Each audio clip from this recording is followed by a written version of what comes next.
Okay, so we'll, take up with chapter 6, where we left off last time. Okay, so let's start with our visualization and setting our minds. Yeah. And I think it's especially helpful to imagine all the Buddhas and Bodhisattvas in front of us and take refuge and then generate bodhicitta before teachings, because then when we listen to the teachings, we can think that the Buddhas and Bodhisattvas are instructing us. And when you think like that, then it makes our mind more alert and more receptive to the meaning. So you can especially think of Shantideva in the merit field. And then when we hear the teachings, here is Shantideva through his wonderful work, Bodhicharyavatara, teaching us so many centuries later.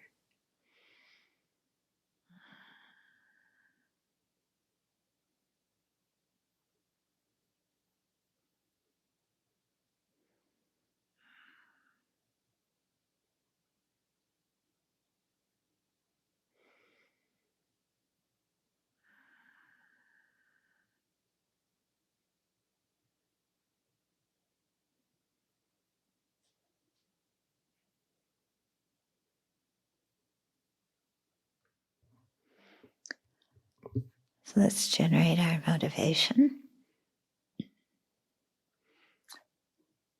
and really rejoice at our opportunity to practice.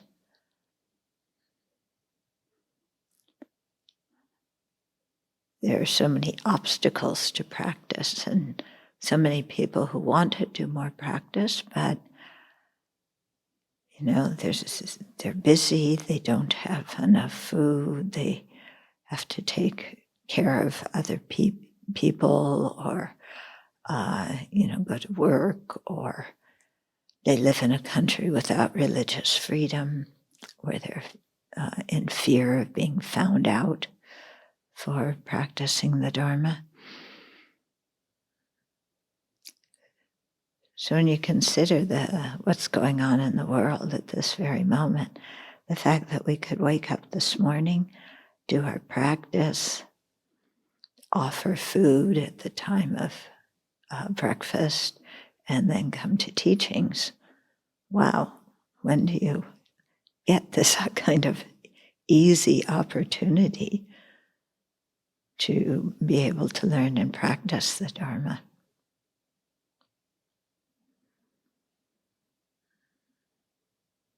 So let's appreciate that and appreciate our own interest in the Dharma, the faith and receptivity that we have in our own mind.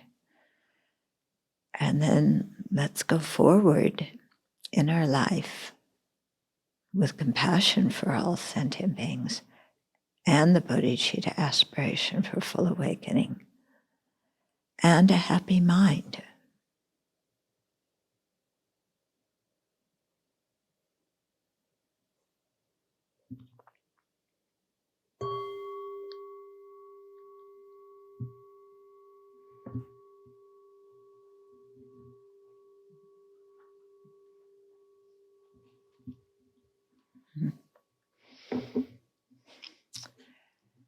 Okay, so last time we started chapter 6 on Fortitude. Yeah, we only did 5 verses, but those 5 verses made 2 very important points, at least. First, that anger, if we don't control it, destroys our merit. So attachment, when it's uncontrolled, we may create a lot of negative karma, but actions done out of attachment don't themselves destroy the merit. They just create more obscuration on the mind. But anger not only creates more negative karma and obscuration, but it destroys the merit that we have previously created. And you can really feel that sometimes after you've gotten really angry and then you sit down, your mind feels really different, doesn't it? And so I've learned to ask myself when I get angry, is the quote, quote, pleasure of getting angry and blaming somebody else for my unhappiness, is it worth destroying eons of merit? And of course, if I'm thinking correctly, no, a few moments of anger is not worth it. Okay. The thing is to remember that when we're getting angry. And then the second thing is the antidote to anger, at least one of them, is fortitude, the ability to bear hardship. And fortitude is considered an austerity, okay, because we are giving up the wish to retaliate, to strike back, to blame, to criticize, to complain. Okay, it's an austere practice, isn't it? We're renouncing some things that we are very habituated to, that we think we have the complete right to do, and that we think is actually helping us. So often in life, we do not see anger as our enemy. We see anger as our friend. Yeah, because if I'm angry, I'm sticking up for myself. I'm not letting people step all over me. And if there's injustice in the world, getting angry at the perpetrators of it is going to stop the injustice. Okay, that's the way the mind thinks. Yeah. Of course, when we really sit and look at how the mind is thinking and ask ourselves, is this reasonable? Is this a reasonable way to think? We realize it's crazy. Yeah. We think that anger is going to bring some good results to us, but it never does, not even in this life. Okay. Now somebody may say, but when I'm angry and I insult people and I tell people off and I expose their faults publicly so that other people don't like them and they lose their reputation, I'm doing something good, because then other people believe me and I will be more powerful. So as they say, you win the battle and lose the war, because people may capitulate and do what you want out of fear, but fear does not mean respect. Fear and respect are two different things. And pretty soon those people who we are so intent on making unhappy because they deserve it, are going to retaliate on us or rebel or revolt. In the long run, it's not going to pay off. Okay. And then also another fault of anger is the people who trust us stop trusting us. Yeah, when you think about it, if people are angry and blame you, even if they're blaming you for something you did do, the fact that they're saying it out of anger is very different than if they said it out of compassion. Yeah, if somebody can say in, with compassion in a good tone of voice, unless we really need the forceful tone because we're totally obscured. But, if somebody just says, you may not have noticed your actions are having these kind of effects, or this is something you need to check up on. Yeah, we are more inclined to listen, and we don't lose faith in them. or trust in them. But as soon as somebody gets angry and starts exposing even the things we did that we know we did, that we don't feel good about doing, the fact that they're saying it all when they're angry, harms the relationship. So just to realize, the effect of our speech and our actions on others, because it isn't always what you say, it's how you say it. Okay? So a very good example is with your parents. Do you know what the look looks like? Your mom or dad could be across the room and you get the look and you're in trouble. Okay, they didn't say one word. Yeah. But the look, and there's usually anger behind the look, at least the looks I got. Yeah. So so often what people remember is not exactly what you said, but how you said it and what you looked like when you said it, and how they felt because of that. So, if you really want to end a relationship and break trust with somebody, get angry at them. That's a good way to do it. Of course, you also create a lot of negative karma and hurt feelings and destroy your merit. But, I'm joking, I hope you realize here. But, anger is a very good way to destroy things. And somebody came the other day who wanted to speak to me privately, and he remembered something I had said from one of the Dharma teachings, that we say the most painful, horrible, disgusting things to the people we love the most. And people who are strangers, we would never talk like that to them. We may get angry, they rear-end us, you get angry, but you would never say the cutting things to a stranger that we say to the people we care about the most. Okay, isn't that crazy?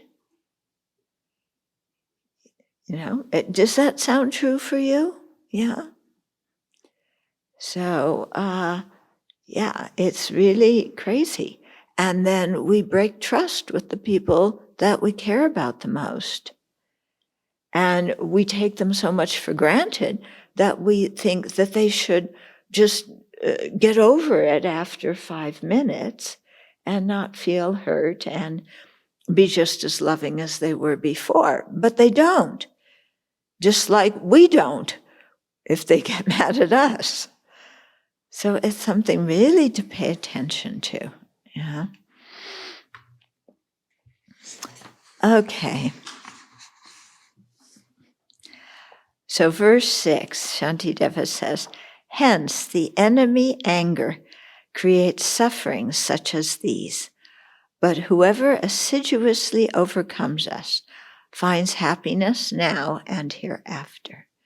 So in being able to overcome our anger, we are happy now, okay, and we create the good karma for future rebirths. When I say now, I mean in this life, so it could be in the future of this life too. But,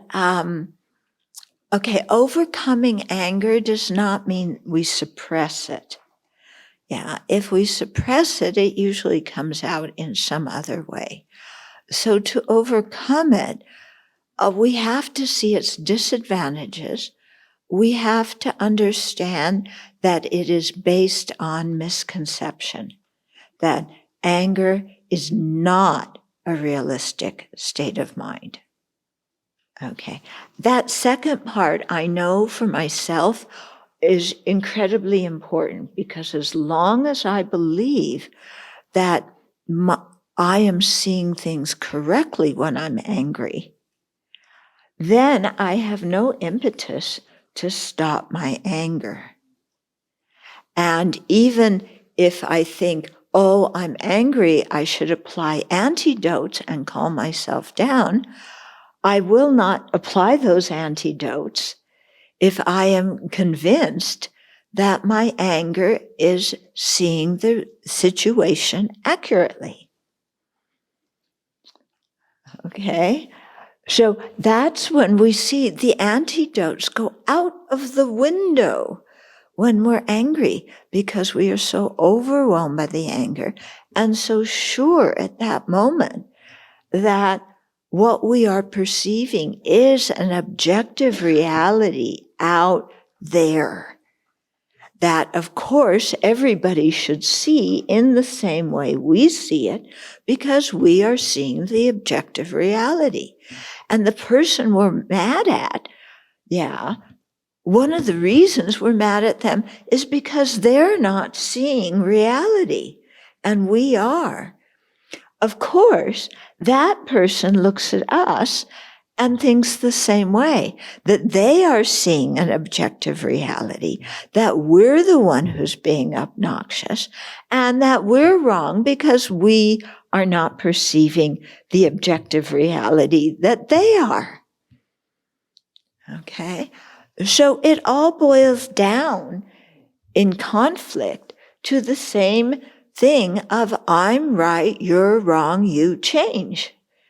And this is, those three things. This is what guides our international diplomacy or lack thereof.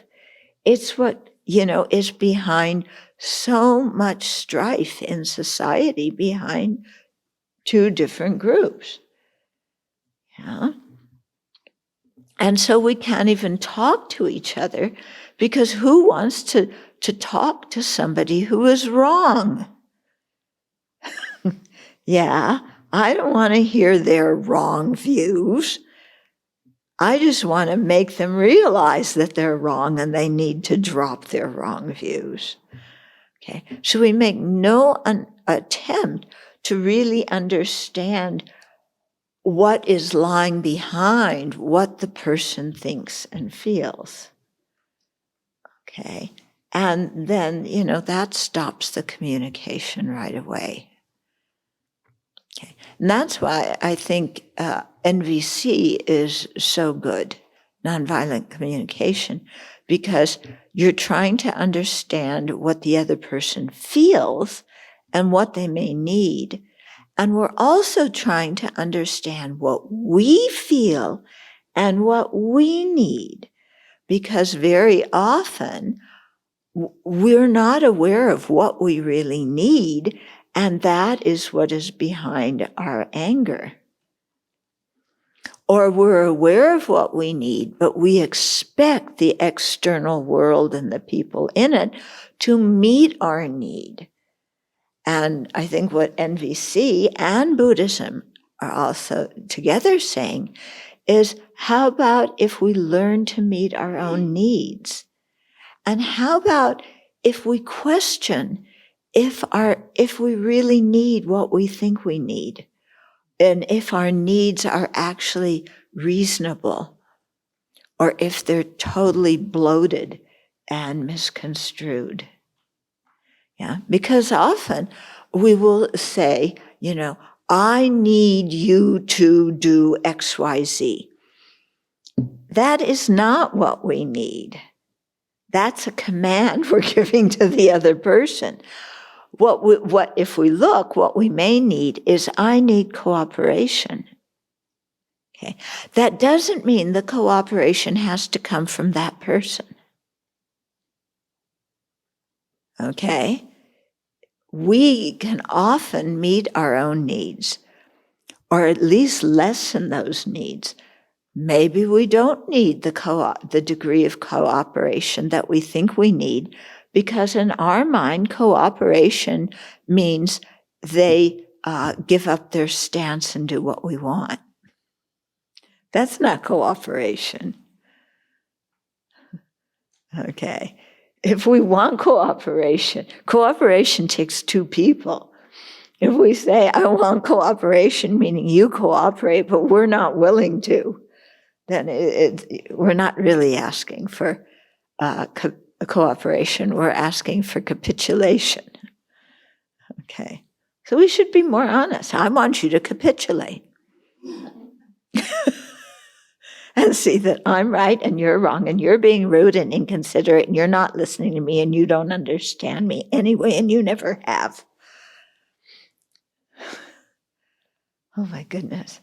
And think how much time in our life we have spent getting angry, not just dealing with the person face to face that we're angry with, or email by email that we're angry with, but how much time we have spent ruminating afterwards or before talking to them, okay, building up our case about why we're wrong and we're right and they're wrong. Yeah. And have you ever noticed this ruminating? We go through the building up our case many times to make sure our offense, which we think is a defense, but it's really an offense, is correct. Yeah. You did this, therefore you meant that. And that made me feel this way. And you didn't listen to what I said, and you don't understand me. And, we have the judge, the prosecutor, the jury in our own mind, and of course we convict the other person because they have no defense, because they're wrong. And we go over our argument again and again. I bet you, this is what prosecuting attorneys do. Yeah.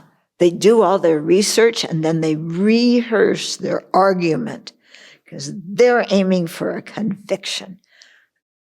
So we do our research. What is our research? Our own personal opinions. So we gather our personal opinions together. We make our argument. We go over it, ruminating. And we are sure they are wrong. And we're going to prove it to them. This is an area where I've been working lately, and what I find difficult is to really tease apart anger and logic. Because on one hand, I'm trying to analyze, now wait a minute, is there anger there? Or is this a valid sense of, situation, looking at, and sometimes it's, as trying to be honest as I can, but also knowing that anger is sneaky and self-centeredness is sneaky. And yeah. Well, many situations we can look at. Let's take a situation in which somebody lied to us. And we see that we can prove it because we have a written statement that they gave us beforehand or something. So we can say, yes, they lied to me. That is reasonable or logical. The question is, do I need to get angry about it? That's the question. Okay. Yes, sentient beings may do harmful things. They may do unreasonable things. But do we need to get angry about it? So I find this, I often do this little back and forth with myself instead of the judge-jury thing. I'll have this little conversation, part A and part B. And,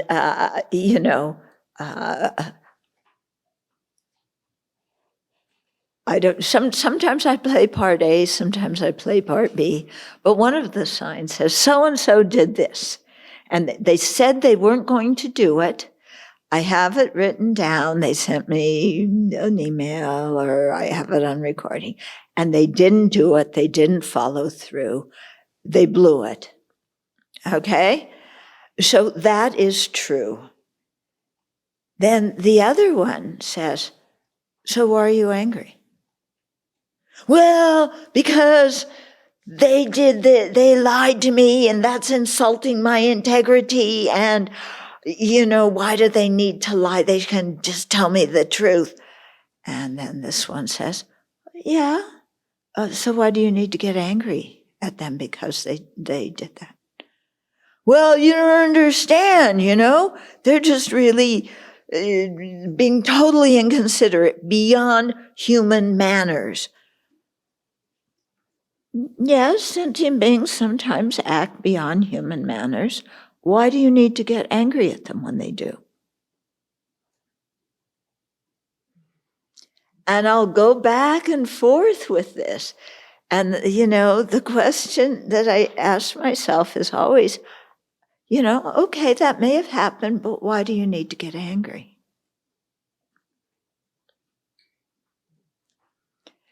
And that question, for me, stops me in my tracks. Yeah, why do I need to get angry? They may have done horrible things. Why do I need to get angry at them? Does my anger make what good does my anger do? Does it convince them of their error? Does it, what comes of the anger that is beneficial? If I know what they did was harmful and inappropriate and wrong for the behavior, I can still know that. And I may need to talk to them about that. But why do I need to get angry? And that's where I came up with the little slogan, sentient beings do what sentient beings do. Sentient beings are under the control of afflictions and karma. They're under the control of birth, aging, sickness, death, sorrow, and defilements. Why am I expecting them to be Buddhas? Yeah? What is the unreasonableness in all of this is my incorrect expectation that other people should not make mistakes. It's okay if I make mistakes, but they are not allowed to. It's okay if I get angry and blame people and say hurtful things. Yeah, because I'll apologize later and that makes it okay, right? But it's not acceptable if they blame and insult me and say hurtful things. So who's the one who's being illogical here? Yeah? So saying or realizing, understanding that there's no need for us to be angry does not mean what the other person did was okay. But what it does do is it relaxes our mind. Because who suffers when we are angry? Who suffers the most? Yeah? When you really look at your own experience, when you're angry at somebody, when you hold a grudge and you want to get even and you are going to blame them and make them change because they are so unreasonable, who is suffering? Yeah, I mean, they could be sitting down having a cup of tea and a good conversation with one of their friends. They could be taking a walk in the park, enjoying nature. Who's suffering when we're angry? Us. Isn't it? And we don't want ourselves to suffer. Okay, this does not mean we're wrong. It means we don't want ourselves to suffer. So if we're doing something that makes ourselves suffer, it would be really good if we stopped doing that, My mom used to say, in various occasions when I was a child, and also later, don't keep hitting your head against the wall. In other words, don't shoot yourself in the foot. Don't keep doing something that is, causing pain to yourself. But, you're trying so hard to get somebody to understand and change, And, yeah. So I know personally for myself, the relationships where I know somebody's not going to change, especially with my parents, my parents are not going to change. Yeah, they've had these habits for a long time. Yeah, they're not going to change. Their habits make them miserable. Yeah, their habits may annoy me, and they may, one of their habits may be getting angry at me. Oh, imagine that, somebody getting angry at me. That's so unfair. But anyway, they get angry at me. Yeah. And they say these nasty little painful things. So why do I need to get mad at it? My anger going to stop them from doing that? Does it make them happy to do that? No. They aren't happy when they do that. They do that probably because they learned it from their parents. And if I'm really observant, I may find myself saying and doing some of the same things my parents did that I vowed to myself I would never say or do. We have a mother, two mothers.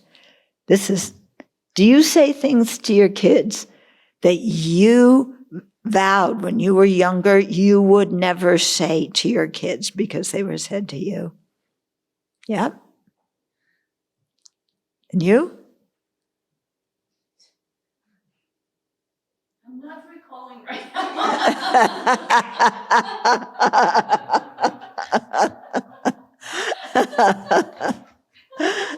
I'm sure your daughter will remember. Yeah. But you can see that you did that. Yeah. So, many people have told me that they're just shocked to find what's coming out of their mouth, the very things that they vowed never to say to their kids that were said to them. Yeah. So, why did your parents say that? Because they learned it from their parents. And chances are, if you have kids, you'll say the same thing too. So what's the use of getting mad at other people, Because after all, when people throw out those jabbing comments, whether it's parents or siblings or aunts or uncles or friends or who knows who, okay, for there to be pain, there's the jabbing comment, and they're throwing the hook, we have the ring. Okay, when they throw hooks out, they're just throwing the hook. Who bites the hook?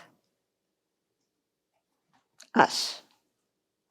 So it takes, another thing my mom used to say is, it takes two to tango.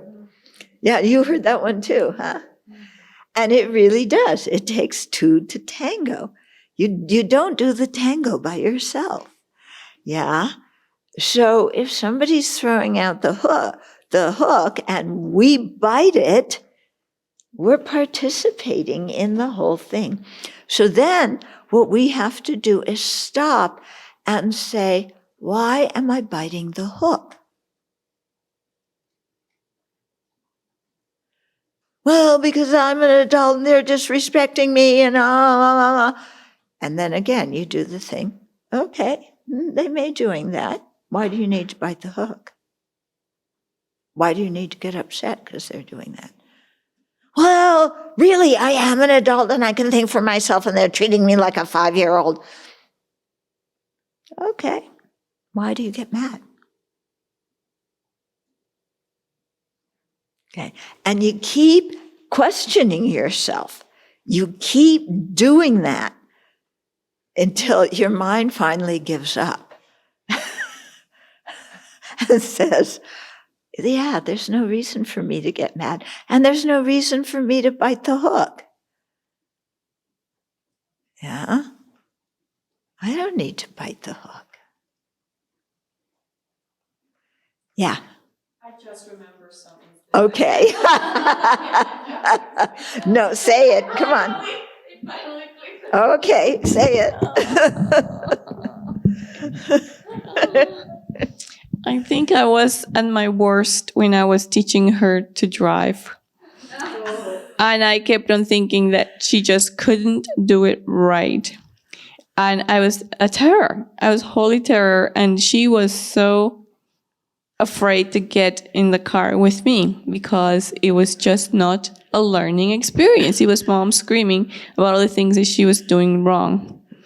And I think I had conveniently forgotten about those episodes.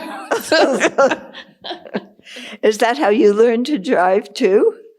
Thankfully not, but my mother used that technique on other things. Oh, okay. Yeah. And what's the message when somebody uses that technique on you? What's the message? Yeah, and what's your response? I mean, when your mom used that technique on you. Oh, I was very rebellious. I just like, okay, now I'm going to show you. There you go. So the anger is saying, I want you to capitulate. And you said, forget it. And some of us said, oh, I'm so afraid. I'll do whatever you want. But inside, wait until I get out of this house. Yeah. And then we went crazy when we were out of the house. Okay. Oh, childhood memories. But this is the benefit of being an adult now, is that we can clear all of this away. So then we can look back and see the love that our parents did give us. Yeah. And the kindness that they gave us, and actually how fortunate we were. You know, despite all of our complaining and so on.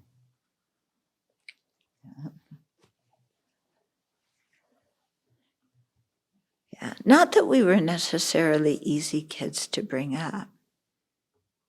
Yeah. Do you think you were an easy kid to bring up?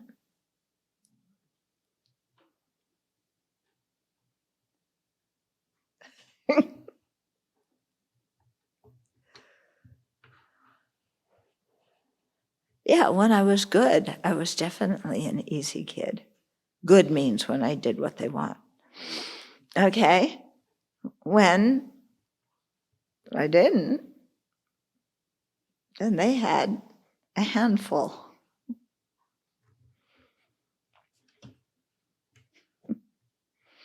Yeah, there's this video somewhere.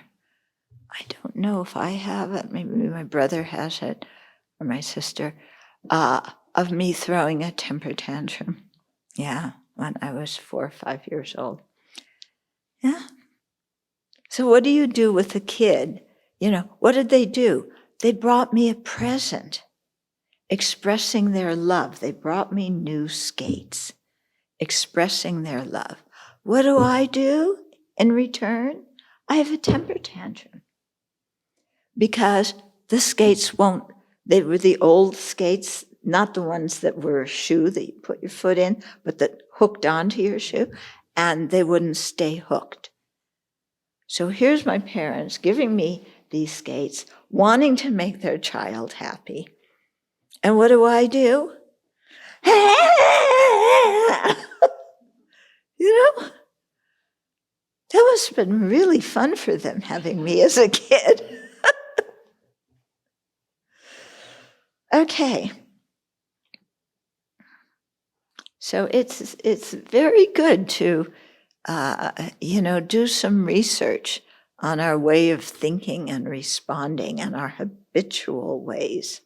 And also the way in which behind the anger there is hurt and pain, and the way in which we kind of, wrap our hands around that hurt and pain and don't want to give it up. Because as long as we can hold our hurt and pain, that means that somehow we're right and they were the cause of our hurt and pain. Okay? Not the fact that I have the seeds of attachment and anger in my mind that was not the cause of my hurt and pain. Their words and actions were. Yeah? Do you think the Buddha would agree with that statement?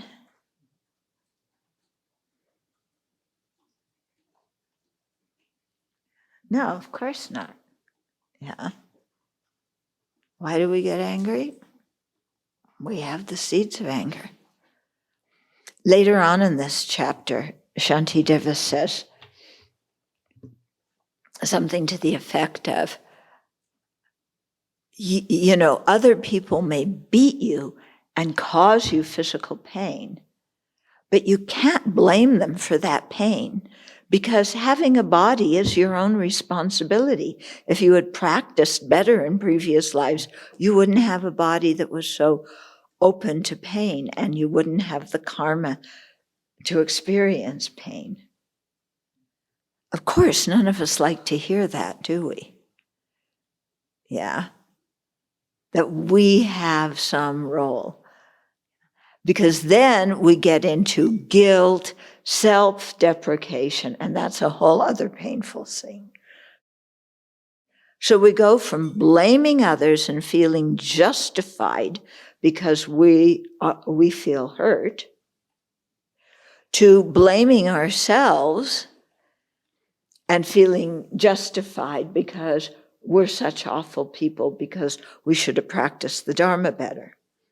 Okay, so when self-grasping ignorance and self-centered thought are in charge, those are the two possible conclusions we reach.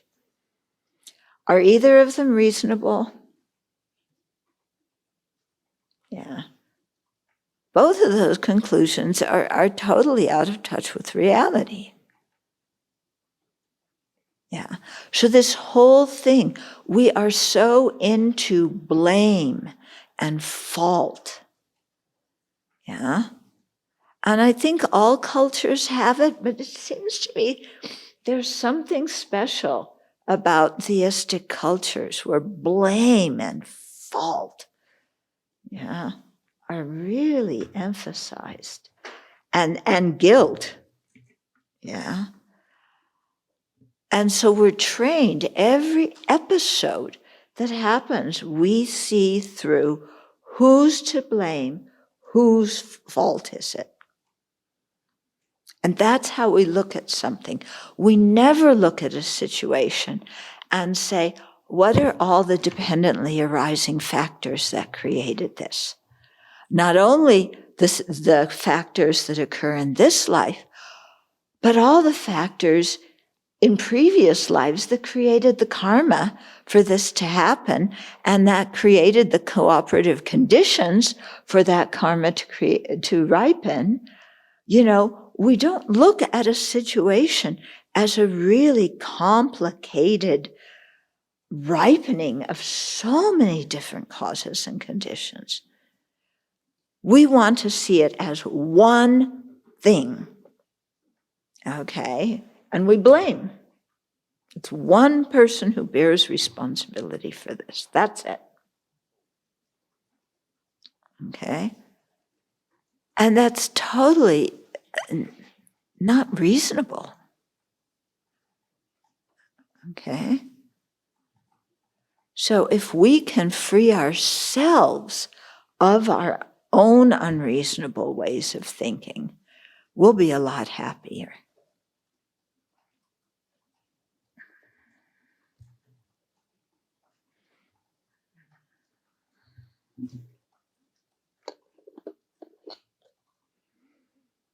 It's true, isn't it?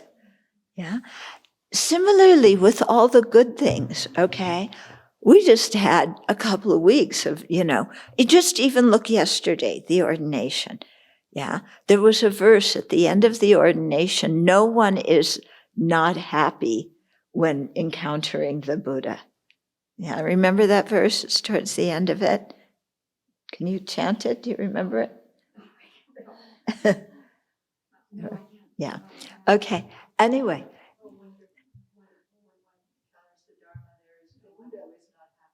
No, there's something about the Buddha too in there. It's encounter the Buddha. Yeah. That one, do you remember the words? This is the verse I'm thinking of. I don't remember all the words to it. Yeah. Okay. Yeah. So anyway, my point is, we had this incredible day, where people were so happy and their minds in such good places. And we see it as, there's one cause for it. Yeah, an ordination. Now the ordination's done. Oh, now we're back to, regular old day-to-day things. We can be unhappy and miserable. Okay, but the occasion, which lasted from 8:30 in the morning till 1:30 in the afternoon, okay, did it come about because of one cause?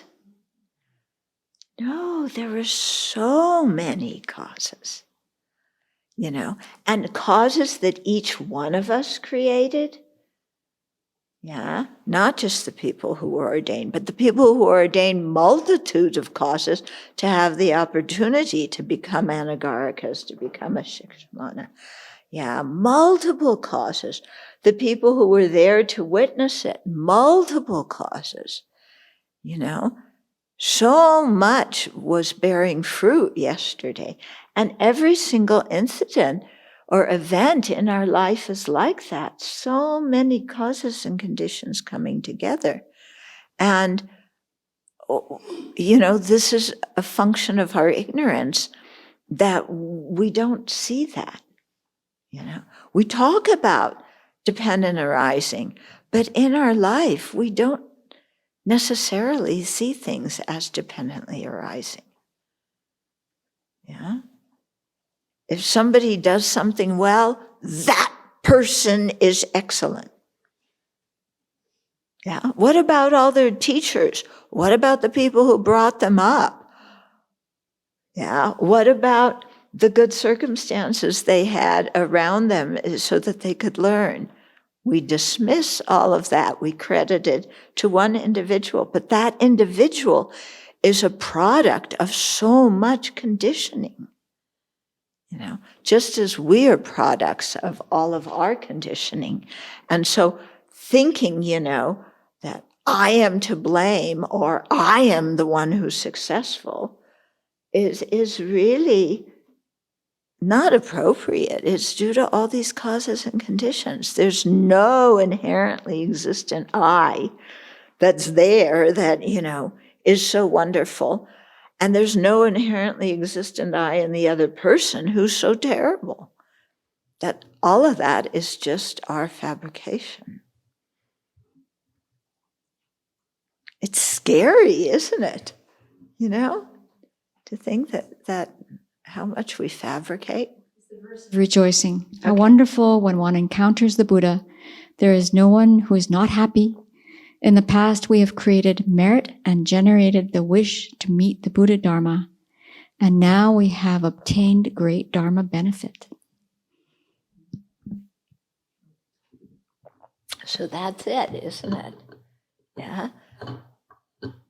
So really, there's no one that's not happy. That was my main point. What were the third and fourth lines? In the past, we have created merit Okay, so there, dependent arising. Okay, and generated the wish to meet the Buddha Dharma. okay. More causes and conditions. Yeah. And now we have obtained great Dharma benefit. Yeah. So all those causes and conditions came together. Not only the ones that we created, but the ones that everybody created. Because you're not going to have an ordination by yourself. You know, you could go stand in a room all by yourself and say, I'm holding an ordination. But, you know, nothing much is going to happen. Okay, so it's many people involved. Yeah. Someone online has a question about anger. Isn't there an occasion where, when it is kind to another to give a warning resembling anger? What if they ignore the danger or harm they're doing to self for others unless they believe that you're angry? Okay, so we have to understand what anger is and what fortitude is. They are mental states. They are not behaviors. Okay, so anger is a mental state based on exaggerating the negative qualities of someone or something and then wanting to destroy it or get away from it in some way. Okay? Patience or fortitude is the opposite. You know, it's a mental state that can see a situation accurately and refrain and be able to endure anything that comes from it. You know, there's a lot of strength when we have fortitude, which is why I changed the translation from patience to fortitude. You know, fortitude, you have inner strength. Patience, you're sitting around waiting for something. Okay. So those are both internal attitudes or feelings. They are not the behavior. Okay. The behavior can be aggressive. It can be forceful. It can be passive. It can be kind. And any of those behaviors can be motivated by either anger or fortitude. Okay? So examples. Yeah. Aggressive behavior motivated by anger. I think I don't need to give many examples of that. Okay. Aggressive behavior motivated by fortitude. Okay. You have a kid who is running out in the middle of the street without looking both ways and is dangerous. Okay. You have to present to that child a very forceful looking face so that kid remembers that this is something important. Okay. If you say with a very kind, voice, oh, sweetheart, don't run in the middle of the street. You could get hurt. Is your child going to remember that and pay attention? No. So you can say something without being angry at the child to get the point across and help the child remember it. Okay? Similarly, passive behavior, you can be extremely passive when you're angry. Yeah, some people totally shut down when they're angry. I'm not talking to you. Okay? You can be passive when you're angry. Yeah. You can also be calm and passive when you have fortitude. So don't confuse the behaviors with the attitudes. Yeah. We're talking here about what's going on in our mind. When what is going on in our mind is clear, then our mind is clear to figure out which kind of behavior is best in this situation. When our own mind is not clear, then we just go on automatic and do what we're habituated to doing and wonder why people always respond the same way and nothing changes. Okay. So it's really something, so often people come to me, and I'm sure they went to you as a therapist, saying, what do I do? Tell me what to do. What do I do? There's this situation going on. What do I do? And I always tell people, what you do, put that on the back burner for the time being.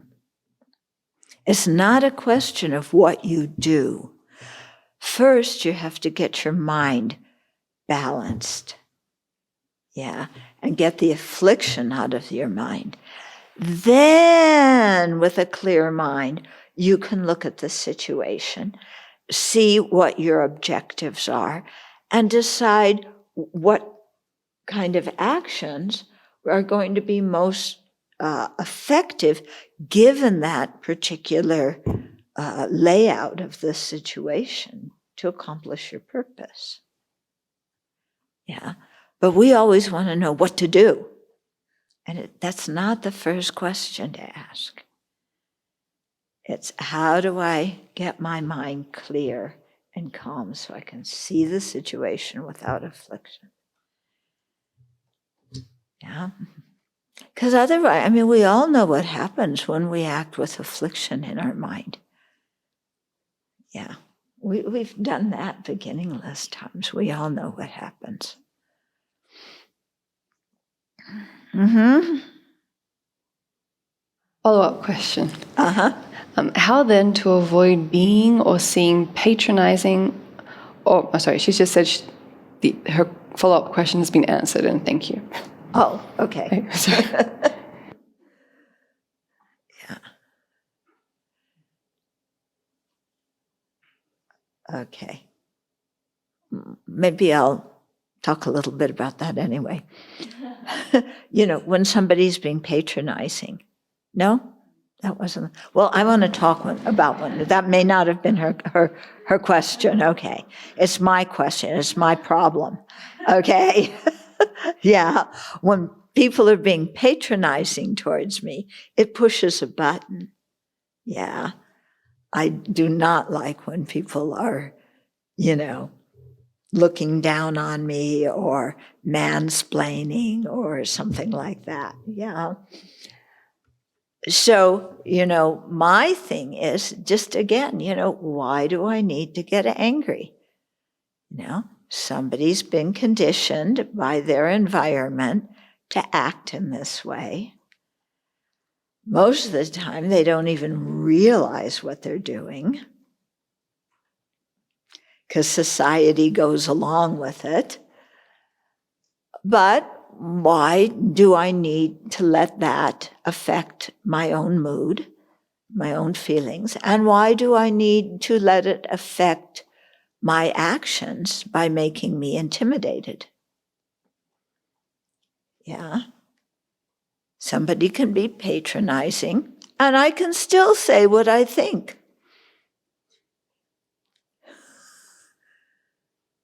Yeah. And if they feel threatened by me saying what I think, that part is their problem. Unless I have the motivation to stick it to them, then that is my problem. Okay? So our motivations are our thing. Our responses to others' actions are our things. Yeah? Other people's motivations are their things to work out, and their responses are their things. Okay? So when you're trying to be a people pleaser and the people are never satisfied, that is not your thing. That is their thing. But your motivation for being a people pleaser is your thing. So what's motivating wanting to be a people pleaser? This is a very interesting treasure hunt. Yeah? To really look in our minds about what is motivating the people-pleasing behavior. Yeah? Anybody want to share what they found? Yes. It comes from low self-esteem and wanting someone else to affirm that I have value and that I have a place to belong and that I have meaning. So I can get derailed from my own sense of that within myself and then look out to others to affirm that. And then if people are angry with me, there's panic because it means I'm a bad person, or love and affection are going to be taken away, and that's scary. But it's largely about my own self-worth and value that I'm wanting others to affirm back to me rather than looking at it within myself. Mm-hmm.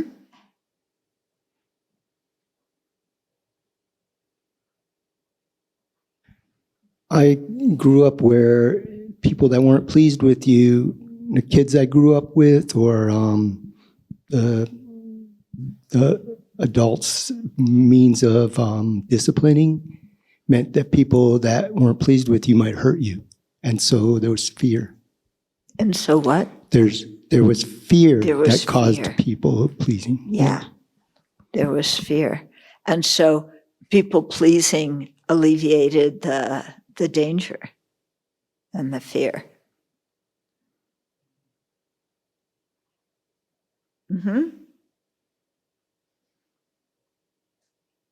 I have this very early image, and I was the firstborn child. So somehow I got it in my head, or maybe I came into this life with it, that it was my job to make everything okay. So I would pick up on the tensions that my parents would have between each other, or, one of us kids would be misbehaving. And so I just assumed it was my job as the eldest to people please and make things stable again and okay.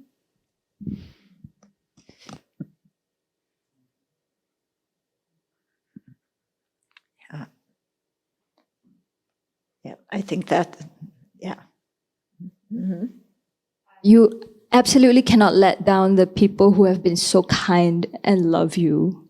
You cannot fail their expectations. Otherwise, you are disgracing them. You're not loving them back. So you got to give your life to fulfill what they want. Interesting how there's so many different motivations going on. And all of them we can understand, can't we? And all of them limit our own wisdom and our own growth in the Dharma.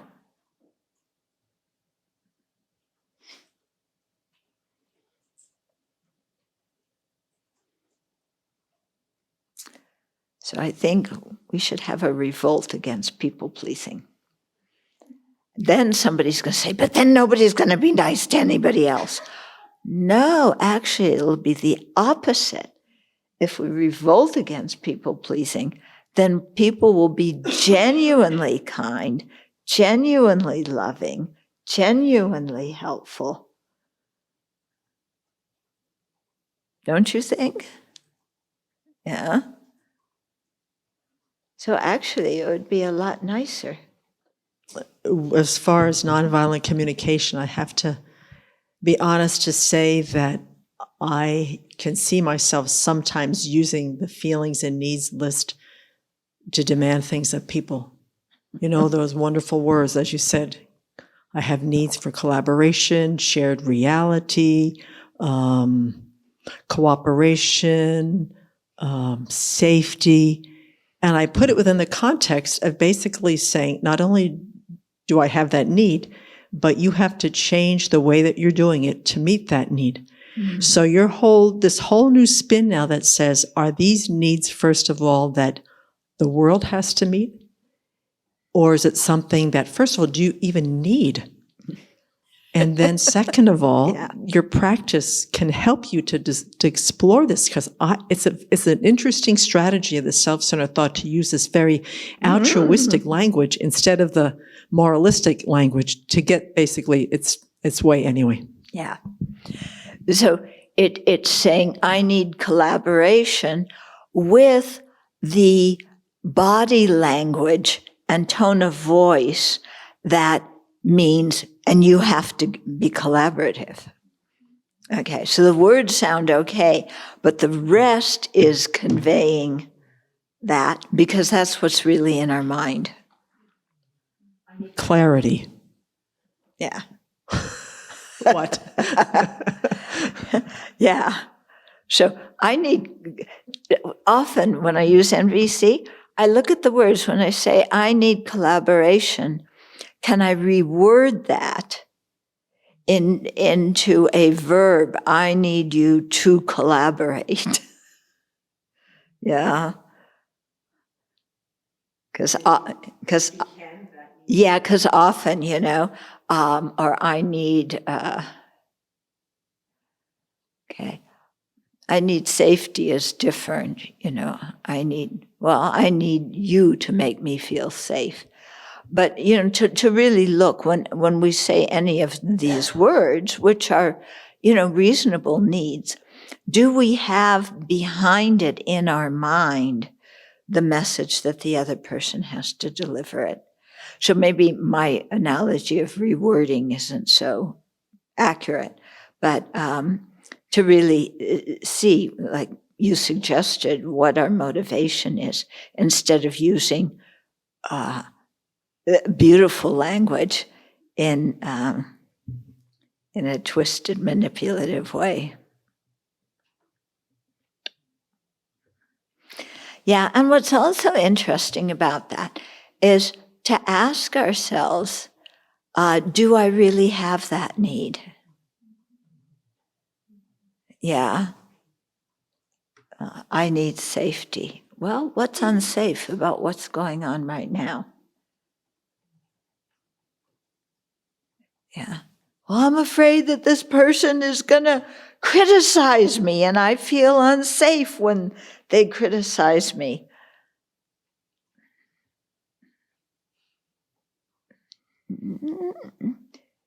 Okay, whose responsibility is it to make me feel safe? Is there a way that I can make myself feel safe? Yeah, when I stop taking things personally, when I learn to evaluate myself, when I learn to listen to criticism, and if the criticism is spot on, to acknowledge it, then I don't need to feel hurt. And if the criticism is erroneous, again, I don't need to feel hurt because what they're saying isn't true. So who makes me feel safe? Now, sure, there are situations in which, as a society, we would agree people don't feel safe in those. But many of those situations, still, we can help ourselves to feel safe in them. Yeah.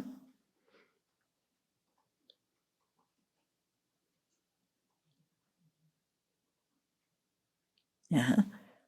I mean, even if somebody's coming to kill us, and, our instant reaction may be terror, but, if you've practiced Dharma and you've imagined your death many times, you're very familiar with the fact that you're going to die and you're going to say goodbye to your body and friends and relatives and everything, and you've done a lot of meditation on that, then there's a much better chance than even if you're in physical danger to okay, death is coming. It's just like they said, death is definite, the time of death is not definite.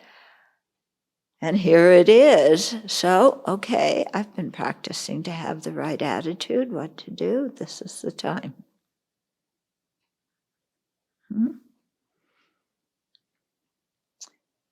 So, yeah, so I think there's ways of making ourselves feel safe, even in dangerous situations. And it all depends on the strength of our self-centeredness and the strength of our self-grasping. Okay. So if you look at quote, quote, normal sentient beings, very difficult for them to feel safe because we grasp at everything as truly existent. But then if you look at the holy beings, then you see, well, actually, there is a way to practice so that we can relax in difficult situations. Yeah. So it's not going to come easy. There's no pills to take, but there is a practice outlined to help us develop different internal qualities. And if we have those qualities, then a difficult situation can be tolerable. I had a chance to read that list of needs and wants in the chapel downstairs. Mm-hmm. And what the comment reminded me of is some of those needs resemble the superimpositions on the aspects of the Four Noble Truths. Mm-hmm. So when you can see in someone else that they have a need for stability, that's very similar to the superimposition of permanence. Yep. And so then you can feel some compassion because it brings out the ignorant factors in others, and you can feel patience and compassion for that rather than responding aggressively towards that. Yeah. And similarly, when we feel the need for stability, to meditate on impermanence. And, and when we meditate on impermanence, then we see that our need for stability is somehow cattywampers. Yeah.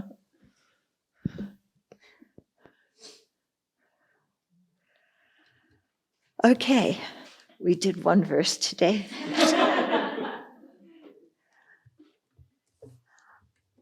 Okay, but the next verse, verse 7, is a very, very important verse. Yeah.